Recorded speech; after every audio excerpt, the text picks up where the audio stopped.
people the feeling and the reality that they will be protected from guns in the wrong hands. Senator Obama, the District of Columbia has a law. It's had a law since 1976. It's now before the United States Supreme Court that prohibits ownership of handguns, a sawed-off shotgun, a machine gun, or a short-barreled rifle.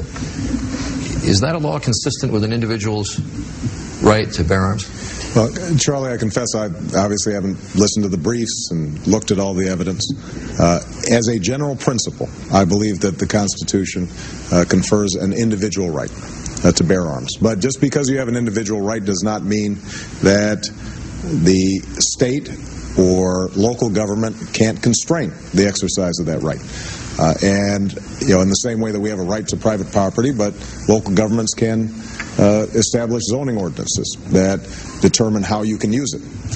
And I think that it is going to be important for us to reconcile what are two realities in this country. There's the reality of gun ownership and the tradition of gun ownership that's passed on from generation to generation.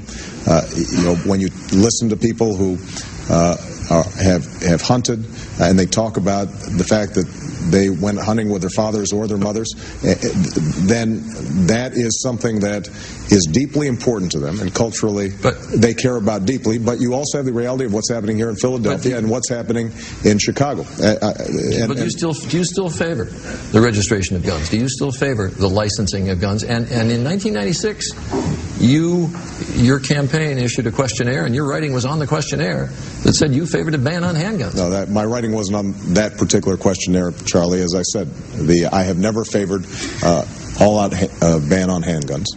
What I think we can provide is common sense approaches to the issue of illegal guns that are ending up on the streets. We can make sure that criminals don't have guns in their hands. We can make certain that those who are mentally deranged are not getting hold of handguns. We can trace guns that have been used in crimes to unscrupulous gun dealers that may be selling to straw purchasers and dumping them on the streets. The point is that what we have to do is get beyond the politics of this issue and figure out what in fact is working. Look, in my hometown of Chicago, on the south side of Chicago, we've had 34 gun deaths last year of Chicago public school children. And I think that most law-abiding gun owners all across America would recognize that it is perfectly appropriate for local communities and states and the federal government to try to figure out how do we stop that kind of killing. Senator Clinton.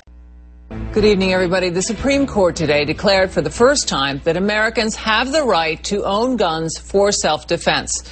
The justices struck down a 32-year-old ban on handguns in Washington, D.C. This was the first time the Supreme Court has overturned a gun control law, saying it violated the Second Amendment. Now, gun rights activists are now planning to challenge gun control laws in other jurisdictions. Jean Meserve reports from Washington. Jean? Kitty, this Supreme Court decision was a blockbuster that is already reverberating around the country.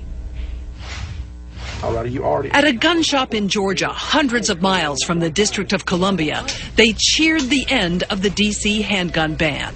I thought I may celebrate and buy a gun today. In an effort to stop a wave of violence, D.C. put the sweeping handgun ban in place 32 years ago. But in a 5-4 ruling, the Supreme Court said the ban violates the constitutional right of individuals to keep and bear arms. It is not the role of this court to pronounce the Second Amendment extinct, Justice Antonin Scalia wrote for the majority. Senator Obama agreed with the Supreme Court decision today to strike down Washington, D.C.'s gun law. Well, he acknowledges, and he's always said, that an individual has a right to bear arms. That's one of the things that the court decided today. The court also said that communities throughout the country can set reasonable safety measures that they deem necessary. The court ruled today that Washington had gone too far, but the important thing that the court did agree on today was, one, something that Barrack believes in, which is an individual's right to bear arms, as well as communities that can set reasonable and common sense safety measures as long as those two equal up. And I think that's the guidance that the Supreme Court offered cities throughout the country today. Senator McCain says that Obama has changed his position on gun control to suit the mood of the country. What do you think? Well, it's the same old Washington political talk that we get from the McCain campaign every day. I think our statements have been crystal clear on this. Again, he supports law-abiding gun owners and their right to bear arms. And I think that's that's the right that he'll uphold as president. And I think that's what he talked about today. All right,